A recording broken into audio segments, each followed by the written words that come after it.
Halo semua, selamat datang di PJ Channel. Channel ini akan membahas materi-materi fisika SMA yang sedang kalian pelajari.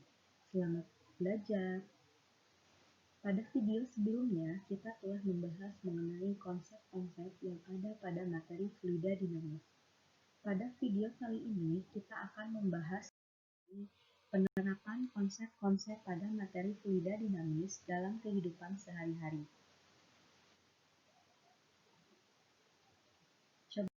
Perhatikan gambar yang terdapat pada layar.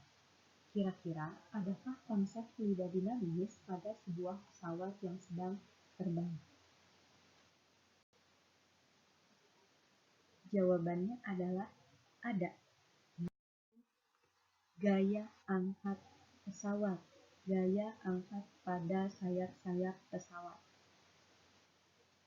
Nah, sayap pesawat yang dibuat pada bagian belakangnya tajam dan pada bagian bidang atasnya itu lebih melengkung.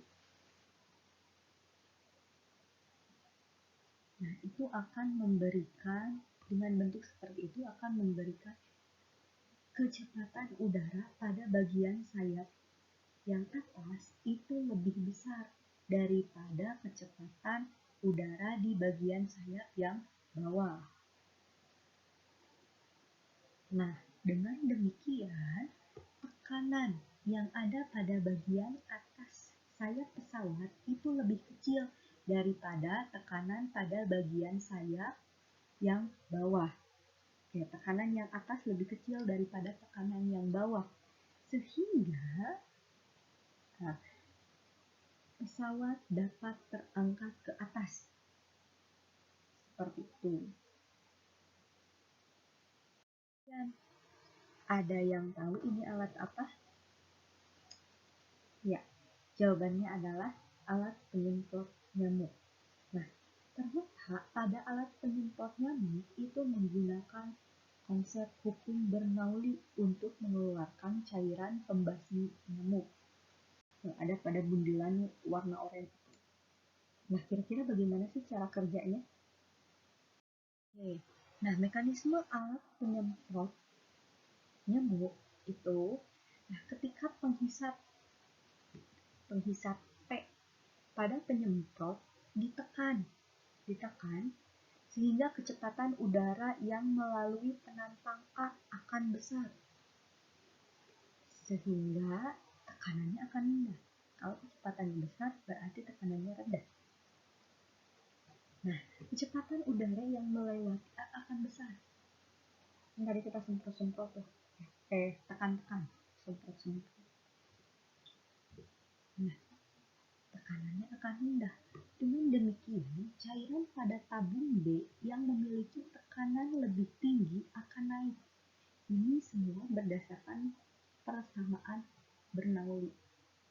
Begitu. Tadi gaya angkat dan alat penyemprotnya. Oke, apa? Yang ketiga adalah tabung Venturi. Tabung Venturi itu merupakan sebuah pipa yang memiliki penampang pada bagian tengah lebih sempit dan biasanya diletakkan datar. Nah, pipa ini dilengkapi dengan pipa pengendali untuk mengetahui permukaan air yang padat sehingga besar tekanannya dapat kita perhitungkan. Nah, bagaimana cara kerja tabung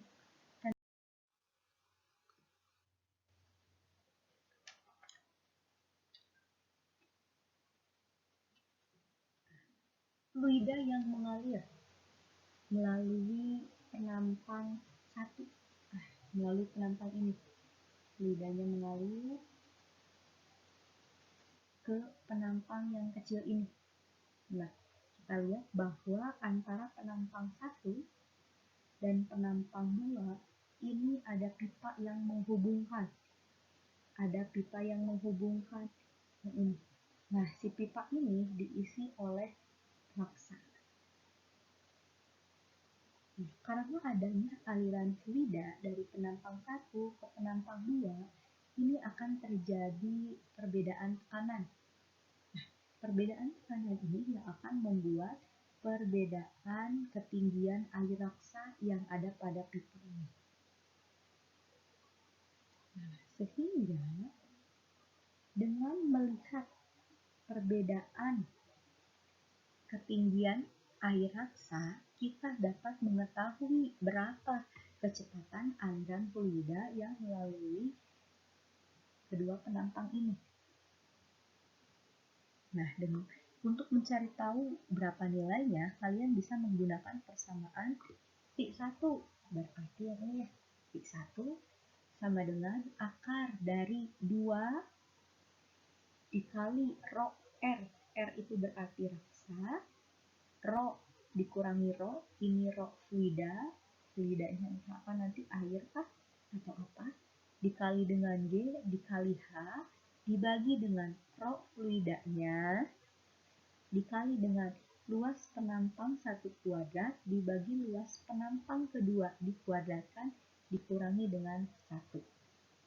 Atau untuk mencari yang V2 berdasarkan persamaan kontinuitas ini 1 sama dengan V2, A1 V1 sama dengan A2 V2. Nah, persamaan ini sama. Tapi kalau V2 berarti ada A1 per A2 dikali V1. Nah, makanya ada yang ini. A1 per A2 dikali V1. V1-nya yang ini. Oke, yang keempat yaitu tabung pitot. Nah, tabung pitot ini merupakan alat yang digunakan untuk melakukan pengukuran tekanan pada aliran fluida. Nah, garis besar tabung pitot ini cara kerjanya sama dengan tabung venturi. Cuma yang membedakan, kalian lihat pada gambarnya, ini luas penantangnya sama. Kalau venturi kan ada yang mengecil. Nah, kalau ini sama luas penantangnya. Sebelah sini, sebelah sini, sebelah sini, terus luas penantangnya. Nah, yang kita lihat juga ini perbedaan dari ketinggian raksa untuk mengetahui berapa kecepatan aliran fluidanya. Nah, untuk mengetahui nilainya, kita menggunakan persamaan V sama dengan akar 2 dikali rho R dikali G dikali H dibagi dengan rho fluidanya. Nah, di sini fluidanya bisa udara, atau yang lainnya. Yang kelima adalah prinsip Torricelli. Nah, prinsip ini digunakan untuk mencari laju kebocoran yang terjadi pada sebuah dinding tangki yang berisi air. Nah, seperti yang kalian lihat, ini ada sebuah tangki tapi bocor. Kita pengen tahu berapa kecepatan aliran air yang keluar dari bocoran ini.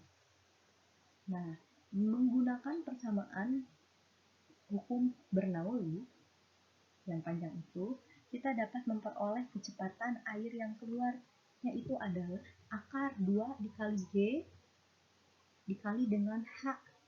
H-nya itu H besar, yang ini ya. H besar itu berarti ketinggian fluidanya berapa seluruhnya.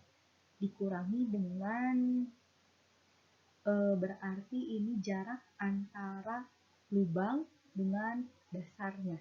Dikurangi H1.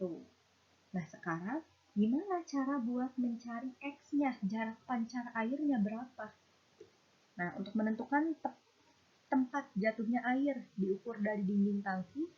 Pertama, gerakan air dalam arah vertikal merupakan gerakan jatuh bebas vertikal. Oleh karena itu, air dalam arah gerakan vertikal tidak memiliki kecepatan awal. Jatuh bebas itu tidak memiliki kecepatan awal. Jatuh bebas tidak memiliki kecepatan awal. Nah, kecepatan awal hanya dimiliki oleh yang arahnya horizontal. Nah, berarti kita peroleh H sama dengan setengah GT kuadrat. Atau awalnya ini adalah H sama dengan V0T minus setengah GT kuadrat. Karena dia tidak memiliki kecepatan awal, maka kita peroleh ini. Atau kita bisa otak-atik, jadi T sama dengan akar 2H per G. Ini untuk mencari waktunya. Nah, kemudian, gerakan air dalam arah horizontal merupakan gerak lurus beraturan.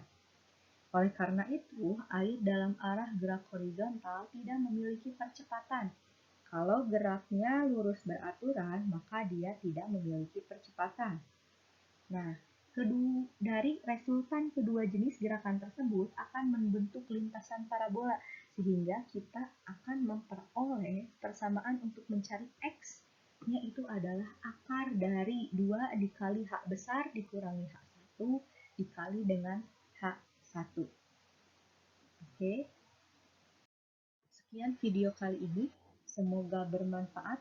Sampai jumpa di video selanjutnya.